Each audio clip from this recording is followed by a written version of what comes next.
Good evening, welcome to our channel best trading view. First வந்து disclaimer பார்த்துக்கோங்க. இப்போ நம்ம வந்து மார்க்கெட் அனாலிசிஸ் பார்த்துடலாம். ஃபஸ்ட்டு வந்து நிஃப்டி வந்து இன்றைக்கி பார்த்தீங்க அப்படின்னா நல்ல ஒரு ரேஞ்சுக்குள்ளே இருந்துச்சு. நான் கூட டவுன் சைடில் உள்ள கேப்பை ஃபில் பண்ணுறதுக்கு வரும் அப்படின்னு எதிர்பார்த்தேன். பட் அந்த மாதிரி எதுவும் நடக்கலை. நம்ம ஸ்டெப் பை ஸ்டெப்பாக பார்க்கலாம், ஓகேங்களா? ஸோ டே சார்ட்டை பொறுத்த மட்டும் பார்த்தோம் அப்படின்னா இந்த க்ளோஸ் தான் இன்னும் கொஞ்சம் குழப்பிக்கிட்டே இருக்குது, ஓகேங்களா? க்ளோஸ் வந்து நமக்கு வந்து மேலே போய் தான் வச்சுருக்கு. இருந்தாலும் நம்ம வந்து அந்த 3:30 மணி வரைக்கும் தானே எடுக்க முடியும். அதுதான் நமக்கு வந்து செக் பண்ணுற மாதிரி இருக்குது. நம்ம அது என்னன்றதை பார்க்கலாம்.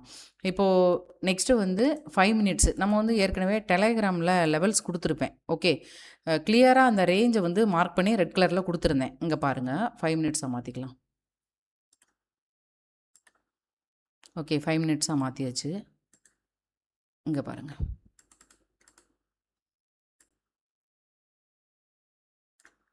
இதுதான் இன்றைக்கி காலையில் கொடுத்தது. காலையில் கம்ப்ளீட்டாக ஒரு ரேஞ்சை வந்து இது வந்து க்ரியேட் பண்ணியிருக்கு. ஒரு டபிள்யூ பேட்டர்ன் சம்திங் ஏதோ ஒன்று, கரெக்டுங்களா? ஸோ கரெக்டாக வந்து பார்த்திங்க அப்படின்னா இது கம்ப்ளீட்டாக ஒரு ரேஞ்சு. இந்த ரேஞ்சை வந்து கிட்டத்தட்ட ஒரு லாஸ்ட் ஒரு 2 2:30 பக்கத்தில் தான் இது வந்து ஒரு ஸ்ட்ராங்கான பிரேக் அவுட் கொடுத்துட்டு ஃபஸ்ட்டு லெவல் வரைக்கும் ஆல்மோஸ்ட் போய் ரீச் ஆகிருக்கு, சரிங்களா? ஸோ ரொம்ப கரெக்டாக வந்து இதை வந்து நம்ம வந்து அப்படி தானே பார்ப்போம், கரெக்டான ஒரு ரேஞ்சாக தான் பார்ப்போம். மேம் இதில் வந்து இந்த 15 மினிட்ஸ் வந்து பிரேக் அவுட் ஆகிருக்கு அப்படின்னா நம்ம வந்து என்ன பண்ணணும், அதுக்கப்புறம் ஃபர்தராக பிரேக் அவுட் இருக்கா அப்படின்றதெல்லாம் செக் பண்ணிட்டு தானே நம்ம வந்து எடுப்போம். ஸோ டக்குன்னு பிரேக் அவுட் அப்படின்ன உடனே நம்ம உள்ளே போயிடக்கூடாது. ஏன், இங்கேருந்து இறங்கியிருக்கு மார்க்கெட்டு, சரிங்களா? அப்படியே ஸ்ட்ரெயிட்டாக அப்படியேவா இறங்கி நேரம் இங்கே போகும், ரிட்ரேஸ்மெண்ட் போயிட்டு திருப்பி வரும்போது தான் நம்ம வந்து இப்போ நேற்று நடந்திருக்கும். அது இங்கே வந்து பாருங்கள், அதாவது மார்க்கெட்டானது இங்கே பாருங்கள் பிரேக் அவுட்டு, அதாவது 15 நிமிஷம் பிரேக் அவுட்டு, ரீட்ரேஸ்மெண்ட் போயிட்டு திருப்பி ஃபால் ஆகிருக்கு, கரெக்டாக? ஸோ இதுதான் கரெக்டான ஒரு மெத்தட். இப்போ இதை எடுத்துக்கிட்டோம் அப்படின்னா நமக்கு மார்க்கெட் இங்கே ஓப்பன் ஆகிட்டு இங்கேருந்து இங்கே வருது, திருப்பி இங்கே வருது, ரிட்ரேஸ்மெண்ட் போயிருக்கு, திருப்பி எங்கிட்ட ஃபால் ஆகிருக்கா? இல்லை, திருப்பி என்ன நடந்திருக்கு, மேலே போயிட்டு திருப்பி வந்து இந்த மாதிரியான ஒரு பேட்டர்னை க்ரியேட் பண்ணிட்டு லாஸ்ட்டு வழக்கம் போல் எக்ஸ்பிரி அப்படின்றதுனால 2:30 மணிக்கு மேலே ஒரு கிளியரான ஒரு பிரேக் அவுட்டை கொடுத்துட்டு மேலே போய் க்ளோஸ் வச்சிருச்சு.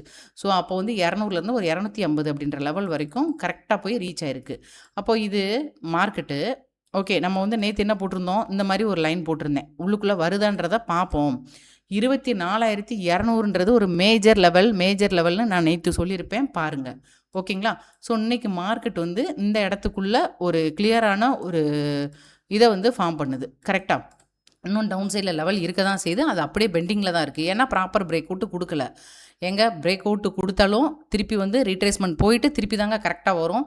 சம்டைம்ஸ் அதாவது அது எந்த இடத்துல இருந்து இறங்குது அப்படின்றது ரொம்ப ரொம்ப முக்கியம். இப்போ இது வந்து பார்த்திங்கன்னா ஆல்ரெடி 24,200லேருந்து 170 கிட்டத்தட்ட அந்த இடத்துல ஒரு 80 பாயிண்ட் வந்து இறங்கியிருக்கு. திருப்பி ரிட்ரேஸ்மெண்ட் போகுது, திருப்பி பிரேக் அவுட் கொடுத்து வரல, திருப்பி மேலே போயிட்டு திருப்பி கீழே வந்து திருப்பி இப்படி தான் போகுது. ஸோ இதை வந்து நம்ம வந்து பிரேக் அவுட்டாக கன்சிடர் பண்ணக்கூடாது, சரிங்களா? அதுதான் இதில் ரொம்ப முக்கியம். ஃபர்தராக வந்து மேலே போய் அழகாக வந்து மூவ் ஆயிடுச்சு. ஸோ நான் திரும்பவும் சொன்னேன், நேற்று வீடியோ பார்க்காதவங்க பாருங்கள், 24,200 தாண்டுமே ஆனால் அது உள்ளுக்குள்ளே போகிறதுக்கு வாய்ப்பு இருக்குது அப்படின்றத சொல்லியிருப்பேன். ஏன் அப்படின்றத இங்கே பாருங்கள், இன்றைக்கி க்ளோஸ் பாருங்கள் 24,330. இந்த இடத்துல ஒரு கேப்பு பெண்டிங் இருக்குது அப்படின்றதையும் நான் நேற்று சொல்லியிருப்பேன். அப்சைடில் ஒரு கேப்பு பெண்டிங் இருக்குது, ஆனால் எப்படி போகும் அப்படின்றது தெரியல அப்படின்னு பார்த்தா இன்றைக்கி க்ளோஸ் இங்கே தெரியுதா, 24,334ன்னு இந்த இடத்துல போய் வச்சுருக்கான். இது நம்ம வந்து எடுத்துக்கலாம் அந்த க்ளோஸை, இல்லை எடுக்கக்கூடாதுன்றது தான் தெரியலை, சரிங்களா? அன்னைக்கு உண்டான கேப் ஃபில்லிங் வந்து இங்கே முடியலை. ஸோ அது வந்து கீழே போயிட்டு மறுபடியும் இன்றைக்கி வந்து மேலே போயிருக்கு. பட் க்ளோஸு இங்கே தான் வச்சுருக்கு, கரெக்டாக அந்த கேப் ஃபில் ஆன இடத்துல தான் கரெக்டாக வச்சுருக்கோம், சரிங்களா? சரி, ஓகே. இப்போ இது வந்து உங்களுக்கு தெளிவாக புரிஞ்சிருக்கும். மேம் நாளைக்கு எப்படி போகிறதுக்கு வாய்ப்பு இருக்குது, அது தெரியல, வெயிட் பண்ணி பார்ப்போம் என்ன நடக்குதுன்றதை, கொஞ்சம் வெயிட் பண்ணி பார்ப்போம். நான் காலையில் லெவல்ஸ் வந்து இதில் போடுறேன், டெலகிராமில் போட்டுறேன். ஸோ பயப்பட வேணாம், நான் என்னால் என்ன முடியுமோ அதை வந்து உங்களுக்கு ஷூராக வந்து அப்டேட் பண்ணிடுவேன். இப்போ இந்த இடம் அப்படின்னு பார்க்கும்போது இந்த டவுன் சைடு உள்ள ட்ரெண்ட் லைனோட ஒரு லெவலாக தான் நம்ம வந்து பார்க்குறோம். அப் சைடில் ரெசிஸ்டன்ட் அப்படின்னு பார்த்தோம்னா கரெக்டாக இந்த லெவல், கரெக்டுங்களா?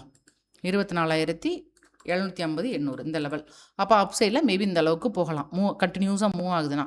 இல்லை டவுன் சைடில் கேப் இருக்குதுன்னு சொன்னீங்களே மேம், அது அப்படியே இருக்கட்டும், நடக்குதான்றதை வெயிட் பண்ணி பார்ப்போம், சரிங்களா?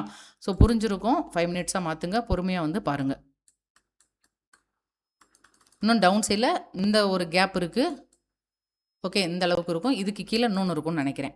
இல்லை இதுதான் 2வது, சாரி, இது இந்த கேப் வரைக்கும் இருக்குது, வரட்டும் பார்ப்போம் இது வருதா அப்படின்றத வெயிட் பண்ணி பார்ப்போம். இந்த கேப் ஃபில்லிங் இடம் வந்து 24,050, சரிங்களா? ஸோ வெயிட் பண்ணி பார்ப்போம். அவசரப்படாதீங்க. இப்படி தான் மார்க்கெட் ஆனது பொறுமையாக வந்து மூவ் ஆகிக்கிட்டு இருக்குது. இந்த இதை வந்து நான் நேற்று சொல்லியிருப்பேன். தயவு செஞ்சு இன்றைக்கி தான் சொன்னேன் அப்படின்னு எடுத்துக்காதீங்க. நேற்று போய் பாருங்கள். மேம் நாங்கள் பிரேக் அவுட்டில் போகணுன்னு மட்டும் மொட்டைக்கட்டையாக எதுவும் சொல்லிடாதீங்க. சரிங்களா? இதுக்கெல்லாம் கொஞ்சம் படித்தா தான் ஓரளவு நம்ம வந்து, ஏன்னா ஆப்ஷன் பையிங் வந்து ரொம்ப ரொம்ப கஷ்டம் உண்மையிலே. அது வந்து எந்த இடத்துல எடுக்கணுமோ அந்த இடத்துல மட்டும்தான் எடுக்க முடியும். எல்லா இடத்துலையும் போய் எடுக்க முடியாது. ரேஞ்சுக்குள்ளெல்லாம் போய்லாம் நம்ம வேலையே கிடையாது அந்த இடத்துல. சரிங்களா? அடுத்து வந்து பேங்க் நிஃப்டி எப்படி இருக்குது அப்படின்றத வந்து பார்க்கலாம். பேங்க் நிஃப்டி இன்றைக்கி கம்ப்ளீட்டாக ஒரு ரேஞ்சை தான் வந்து கிரியேட் பண்ணியிருக்கு. சரிங்களா? வேறு எதுவுமே கிடையாது. கம்ப்ளீட்டாக ஒரு ரேஞ்ச் பவுண்ட் வந்து கிரியேட் பண்ணியிருக்காங்க. நாளைக்கு ஃபர்தராக எதுவும் பிரேக் அவுட் கொடுக்குதா அப்படின்றத வெயிட் பண்ணி தான் பார்க்கணும். டே சார்ட்டாக பார்த்தாலுமே நமக்கு வந்து அப்படியே அரைச்சிக்கிட்டே தான் இருக்குது. ஓகே, நான் பேங்க் நிஃப்டிக்குள்ளே உண்மையிலே சொல்கிறேன், பெரிய அளவில் இன்னும் நான் இன்வால்மெண்ட் ஆகலை. ஏன்னா வெயிட் பண்ணி பார்ப்போம். நல்ல ஒரு மூமெண்ட்டு ஃபுல்லாக ரேஞ்சுக்குள்ளே தானே சுற்றுது. ஏதாவது ஒரு டேரெக்ஷனில் பிரேக் அவுட் கொடுக்குமே ஆனால் அப்போ ட்ரை பண்ணலாம் அப்படின்னு சொல்லிட்டு நான் பெரிய அளவில் இதை வந்து செக் பண்ணி பார்க்கல. ஜஸ்ட்டு வந்து நிஃப்டி கீழே போகுது அப்படின்னா மட்டும் இது கீழே போதா மேலே போதான்னு ஒரு இது வந்து பார்த்துக்குவேனே தவிர மற்றபடி பெருசாக ஒன்றும் பார்க்கல. ஓகே, இதுவுமே நான் அப்சைடில் என்ன சொல்லியிருக்கேன், 58,000 அப்படின்ற லெவல் வந்து மேஜர் லெவலுங்க அப்சைடில். அதை தாண்டுற பட்சத்தில் அப்சைடுக்கு ட்ரை பண்ணி பார்க்கலாம். இதே இது டவுன் சைடு அப்படின்னு பார்க்கும்போது அந்த டே சார்ட்டில் ஒரு பாக்ஸை வந்து மார்க் பண்ணுங்கள். அதுதான் டெய்லி அதே தான் சொல்கிறோம். அடுத்து ஸ்டாக்ஸ் என்னென்ன இருக்குது அப்படின்றத வந்து பார்த்துடலாம். ஒன்ஸ் வந்து நீங்கள் செக் பண்ணிவிட்டு எடுத்துக்கோங்க எந்த ஒரு ஸ்டாக் எடுத்தாலும். ஓகேங்களா? ஏன்னா மார்க்கெட்டோட கண்டிஷன் அப்படி இருக்கிறதுனால சொல்கிறேன். ஃபஸ்ட்டு ஸ்டாக் வந்து ஈக்ளேரக்ஸ்.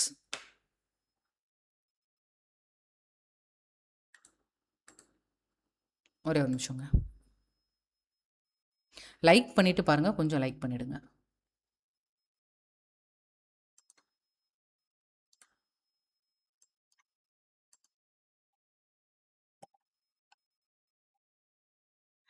ஃபஸ்ட்டு ஸ்டாக் வந்து ஈக்ளரெக்ஸ் சர்வீஸ். ஓகேங்களா? ஸோ இந்த ஸ்டாக்கை பொறுத்த மட்டும் பார்த்தோம் அப்படின்னா, ஒரு நிமிஷம்.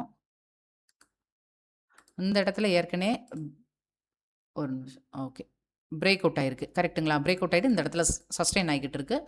ஸோ ஃபர்தராக மூவ் ஆகுதா, மொமெண்ட் வருதா அப்படின்றத பார்த்துட்டு நீங்கள் வந்து ஃபர்தராக ட்ரை பண்ணுங்கள்.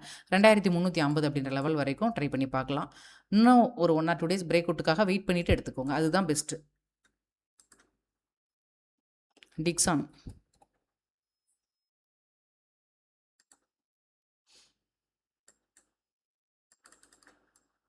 டிக்ஸானை பொறுத்த மட்டும் பார்த்தீங்க அப்படின்னா, இந்த இடத்துல வந்து பிரேக் அவுட் ஆகிட்டு சஸ்டெயின் ஆகிட்டு இருக்குது. ஸோ ஃபர்தராக மூவ் ஆச்சுன்னா மேபி ஒரு 15,500 16,000 வரைக்கும் போகிறதுக்கு பாசிபிள் இருக்குது.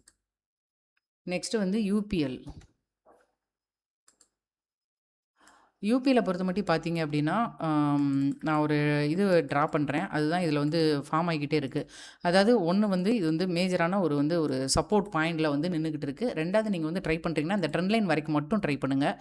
ஓகே, அதில் வந்து எக்ஸிட் பண்ணிடுங்க. திருப்பி ஃபர்தராக அந்த ட்ரெண்ட் லைன் ஸ்ட்ராங்காக பிரேக் அவுட் கொடுத்ததுன்னா அப் சைடில் வந்து 680 700 வரைக்கும் போகும். அப்போ ட்ரெண்ட் லைன் பிரேக் அவுட் நடந்தால் எடுத்திங்கன்னா பெஸ்ட்டு. இல்லை இதுக்குள்ளே பண்ணுறீங்கன்னா ட்ரெண்ட் லைனோட எக்ஸிட் ஆகிடுங்க. ப்ராப்பரான எஸ்எல் மெயின்டைன் பண்ணுங்கள். அடுத்து ஜிஐபிசிஎல். இந்த ஸ்டாக்கு மொமெண்ட் ஸ்டாக்கு தான். ஸோ மூவ் ஆகிக்கிட்டு இருக்குது. ஸோ ஃபர்தராக மூவ் ஆகுதான்னு பார்க்கலாம். சப்போஸ் மூவ் ஆச்சுன்னா 220 லெவல் வரைக்கும் போகிறதுக்கு வாய்ப்பு இருக்குது. ஓகேங்களா? ஸோ செக் பண்ணிவிட்டு எடுத்துக்கோங்க. மறக்காமல் சேனலுக்கு வந்து சப்போர்ட் பண்ணுங்கள். டெலிகிராமில், இன்ஸ்டாகிராமில் எல்லாத்துலேயும் வந்து ஜாயின் பண்ணிக்கோங்க. ஸ்டாக்ஸுக்கு மட்டும் மெம்பர்ஷிப் அவைலபிள். ஸ்டாண்டர்ட் அப்படின்ற லெவலில் மட்டும் ஜாயின் பண்ணிக்கோங்க. லைக் பண்ணிவிடுங்க. நன்றி.